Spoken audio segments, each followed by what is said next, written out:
जय श्री कृष्ण दोस्तों, बीएसरा फैमिली में आपका स्वागत है। दोस्तों आज मैं आपको अहोई अष्टमी की व्रत कथा सुनाऊंगी। व्रत किस प्रकार किया जाता है। अहोई अष्टमी का व्रत कार्तिक मास की अष्टमी तिथि को किया जाता है। यह व्रत संतान की दीर्घ आयु के लिए किया जाता है, उसकी लंबी उम्र के लिए किया जाता है, उसके जीवन से कभी भी कोई कष्ट ना आए, उसके जीवन में हमेशा सुख समृद्धि बनी रहे, सभी बाधाओं को बचाने के लिए अपने बच्चे की दीर्घ आयु के लिए यह व्रत किया जाता है। इस दिन अगर जिनको संतान नहीं है वे भी इस दिन अगर व्रत करती हैं, पूरे श्रद्धा भाव से माता अहोई की पूजा करती हैं, तो शीघ्र ही उनको भी संतान की प्राप्ति होती है। दोस्तों अहोई अष्टमी की पूजन विधि मैंने वीडियो डाल रखी है, अगर आप उसको देखना चाहें तो डिस्क्रिप्शन में आपको लिंक मिल जाएगा।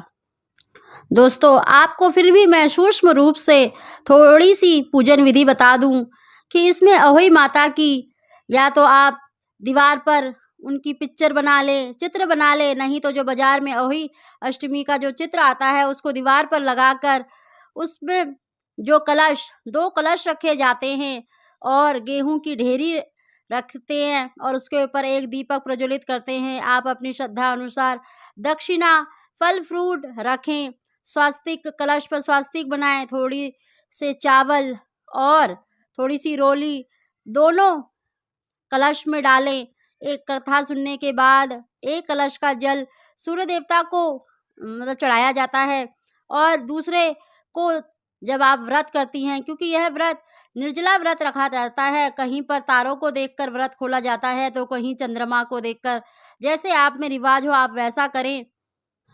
कईयों के रिवाज है कि चांदी की अहोई बनाई जाती है जिसे स्याऊ माता कहते हैं और उसमें चांदी के दो दो मोती हर साल जब भी व्रत होता है तो उसमें डाले जाते हैं, या संतान होती है या विवाह होता है तो उस समय चांदी के दो दो मोती पिरोए जाते हैं लाल धागे मर, और उसको भी चावल दूध से पूजा जाता है, रोली से टीका लगाकर, और फिर अहोई माता के सामने रखकर कथा प्रारंभ करी जाती है।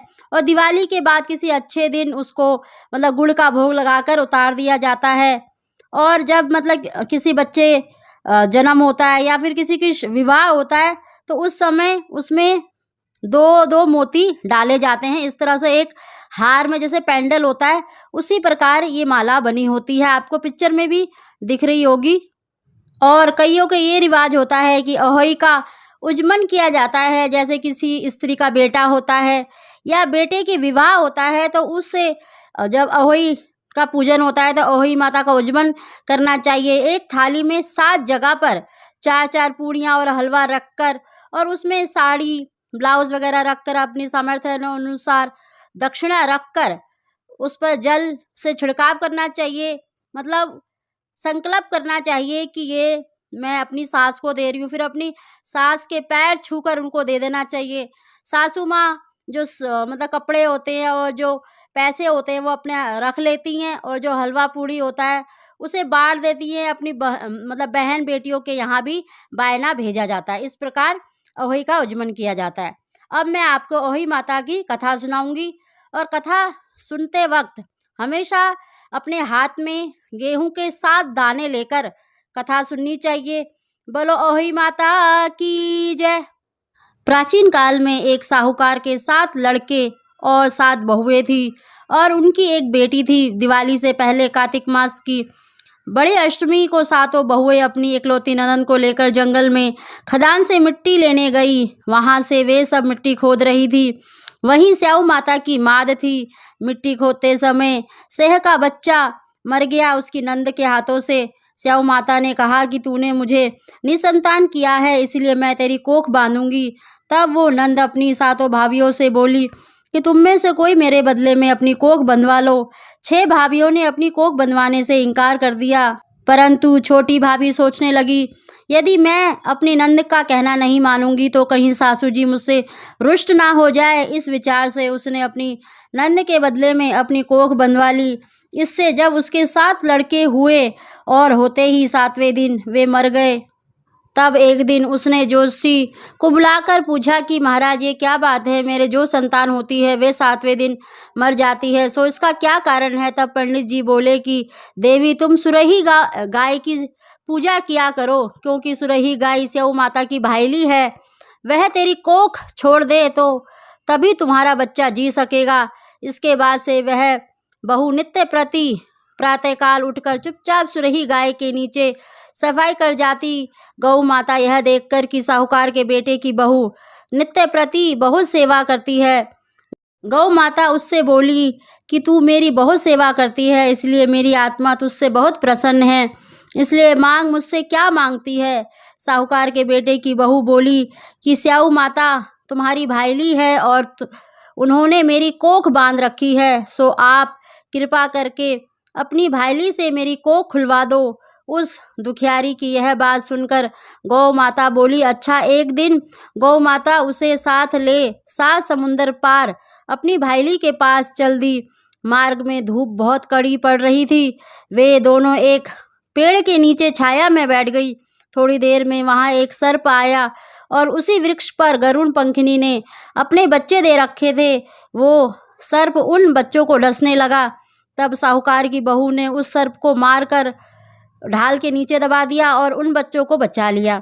थोड़ी देर में गरुड़ पंखिनी आई तो वहां खून पड़ा देखकर साहूकार की बहू के चोंच मारने लगी। तब वह बहू बोली कि मैंने ही तेरे बच्चों की सर्प से रक्षा करी है और तू मेरी ही दुश्मन बन गई है।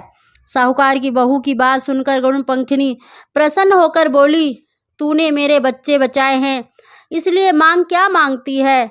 तब वह बोली कि हमें 7 समुंदर पार स्याऊ माता के पास पहुंचा दो।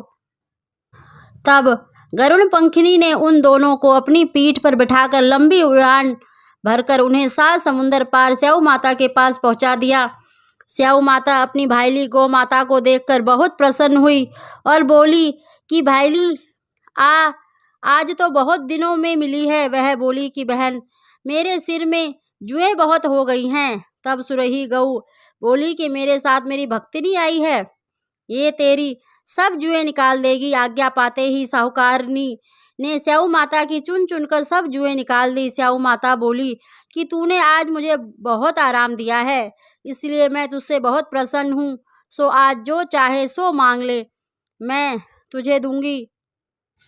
तब साहूकारनी बोली कि वचन दो तो मांगू। स्याऊ माता बोली, अच्छा। वचन दिया और कहा कि यदि मैं अपने वचन से फिरूंगी तो धोबी कुंड में कंकड़ी हो जाऊं। तब साहूकार की बहू बोली कि मेरी कोख तुम्हारे पास बंधी हुई है, सो कृपा करके खोल दो। उसकी यह बात सुनकर स्याऊ माता बोली कि तूने तो मुझे ठग लिया, मैं तेरी कोख कभी नहीं खोलती, परंतु अब तो खोलना ही पड़ेगा। जा, तेरे घर तुझे 7 लड़के और उन 7 की 7 बहुएं मिल जाएंगी। तू घर जा करके मेरे साथ उजमन करियो, 7 अहोई बनाकर 7 कढ़ाई कर दीजियो। यह सुन जब वह लौट कर के अपने घर पहुंची तो वहां 7 बेटे और 7 की 7 बहुएं घर बैठे मिली। यह देखकर वह बहुत खुश हुई। तभी उसने 7 अहोई बनाई और 7 उजमन किए तथा 7 ही कढ़ाई करी। दिवाली के दिन उनकी जेठानियां कहने लगी कि जल्दी जल्दी अपना चौका पूजा कर लो, अन्यथा छोटी बहू अपने बच्चों को याद करके रोने लगेगी। थोड़ी देर में उसकी जेठानियों ने अपने बच्चों से कहा कि चाची के घर जाकर देख कर आओ कि आज वो अभी तक क्यों नहीं रोई। बच्चों ने आकर कहा कि चाची तो अहोई बना रही है और वो तो खूब उजमन कर रही है। यह सुनते ही उसकी जेठानियां दौड़कर उसके घर गई और जाकर कहा, तूने अपनी कोख कैसे खुलवाई। वह बोली कि तुमने तो अपनी कोख बंधवाने से इनकार कर दिया था, पर मैंने अपनी छोटी ननद का ख्याल करके अपनी कोख बंधवा ली। अब स्याऊ माता ने मुझ पर कृपा करके मेरी कोख खोल दी है। हे स्याऊ माता, जिस प्रकार मेरी कोख खोली है उसी प्रकार संसार की सभी नारियों की कोख खोल देना। इस प्रकार सभी ने अहोई माता की पूजा विधि विधान से की और अहोई माता का जयकारा लगाया। बोलो अहोई माता की जय, बोलो सुरही गाय की जय।